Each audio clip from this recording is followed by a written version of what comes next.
بسم اللہ الرحمن الرحیم نحمده ونصلی ونسلم علی رسولہ الکریم عرض ناشر ہمارے نئے اور دلچسپ کانٹینٹ کا انتظار رکھیں برائے کرام آپ ہمیں لائک اور شیئر کر کے حمایت فراہم کریں تاکہ ہمارا مواد اور زیادہ لوگوں تک پہنچ سکے کیونکہ یہ ساری محنت آپ کے لیے ہے، آپ کا ساتھ ہمارے لیے اہم ہے۔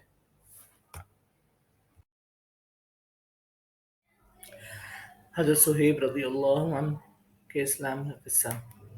حضرت صہیب رضی اللہ عنہ بھی حضرت عمار رضی اللہ عنہ کے ساتھ ہی مسلمان ہوئے۔ نبی اکرم صلی اللہ علیہ وسلم حضرت ارقم رضی اللہ عنہ صحابی کے مکان پر تشریف فرما تھے۔ یہ دونوں حضرات علیحدہ علیحدہ حاضر خدمت ہوئے اور مکان کے دروازے پر دونوں اتفاقی اکٹھے ہو گئے۔ ہر ایک نے دوسرے کی غرض معلوم کی تو ایک ہی غرض نکلی، یعنی اسلام لانا اور حضور صلی اللہ علیہ وسلم کے فیض سے مستفید ہونا۔ دونوں کا مقصود تھا اسلام لائے اور اسلام لانے کے بعد جو اس زمانے میں اس قلیل اور کمزور جماعت کو پیش آنا تھا وہ پیش آیا۔ ہر طرح ستائے گئے، تکلیفیں پہنچائی گئیں، آخر تنگ آ کر ہجرت کا ارادہ فرمایا۔ کافروں کو یہ چیز گوارا نہ تھی کہ لوگ کسی دوسری جگہ جا کر آرام سے زندگی بسر کریں، اس لیے جس کی ہجرت کا حال معلوم ہوتا اس کو پکڑنے کی کوشش کرتے تھے تاکہ تکلیف سے نجات نہ پا سکے۔ چنانچہ ان کا بھی پیچھا کیا گیا اور ایک جماعت کو ان کے پکڑنے کے لیے انہوں نے اپنا ترکش سنبھالا جس میں تیر تھے اور ان لوگوں سے کہا کہ دیکھو، تمہیں معلوم ہے کہ میں تم سے سب سے زیادہ اچھا تیر انداز ہوں، جب تک ایک بھی تیر میرے پاس باقی رہے گا تم لوگ مجھ تک نہیں آ سکو گے، اور جب ایک بھی تیر نہ رہے گا تو میں اپنی تلوار سے مقابلہ کروں گا۔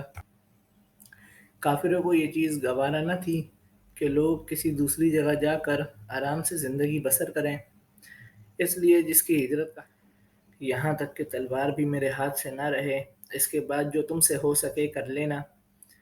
اگر تم چاہو تو اپنی جان کے بدلے میں اپنے مال کا پتہ بتلا سکتا ہوں جو مکے میں ہے، جو 2 باندیاں بھی ہیں، اور تم سب لے لو۔ اس پر وہ لوگ راضی ہو گئے اور اپنا مال دے کر جان چھڑائی۔ اسی بارے میں آیت پاک نازل ہوئی، وَمِنَ النَّاسِ مَن يَشْرِي نَفْسَهُ ابْتِغَاءَ مَرْضَاتِ اللَّهِ وَاللَّهُ رَءُوفٌ بِالْعِبَادِ۔ یہاں تک کہ تلوار بھی میرے ہاتھ سے نہ رہے، اس کے بعد جو تم سے ہو سکے کر لینا۔ اگر تم چاہو تو اپنی جان کے بدلے میں اپنے مال کا پتہ بتلا سکتا ہوں جو مکے میں ہے، جو 2 باندیاں بھی ہیں، اور تم سب لے لو۔ اس پر وہ لوگ راضی ہو گئے اور اپنا مال دے کر جان چھڑائی۔ اسی بارے میں آیت پاک نازل ہوئی، وَمِنَ النَّاسِ مَن يَشْرِي، جس کا ترجمہ ہے کہ بعض لوگ ایسے ہیں جو اللہ کی رضا کے واسطے اپنی جان کو خرید لیتے ہیں، اور اللہ تعالیٰ بندوں پر مہربان ہے۔ حضور صلی اللہ علیہ وسلم اس وقت قبا میں تشریف فرما تھے۔ صورت دیکھ کر ارشاد فرمایا کہ نفع کی تجارت کی۔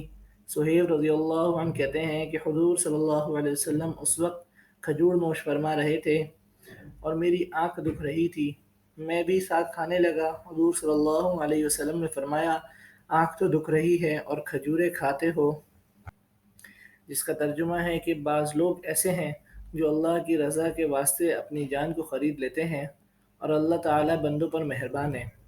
حضور صلی اللہ علیہ وسلم اس وقت قبا میں تشریف فرما تھے۔ صورت دیکھ کر ارشاد فرمایا کہ نفع کی تجارت کی۔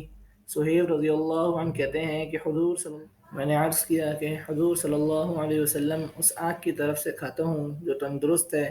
حضور صلی اللہ علیہ وسلم یہ جواب سن کر ہنس پڑے۔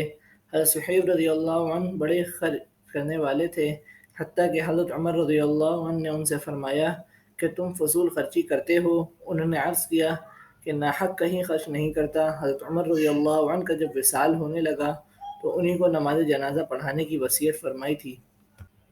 میں نے عرض کیا کہ حضور صلی اللہ علیہ وسلم اس آنکھ کی طرف سے کھاتا ہوں جو تندرست ہے۔ حضور صلی اللہ علیہ وسلم یہ جواب سن کر ہنس پڑے۔ حضرت صہیب رضی اللہ عنہ بڑے خرچ کرنے والے تھے، حتیٰ کہ حضرت عمر رضی اللہ عنہ نے ان سے فرمایا کہ تم فضول خرچی کرتے ہو۔ انہوں نے عرض کیا کہ ناحق کہیں خرچ نہیں کرتا۔ حضرت عمر رضی اللہ عنہ کا جب وصال ہونے لگا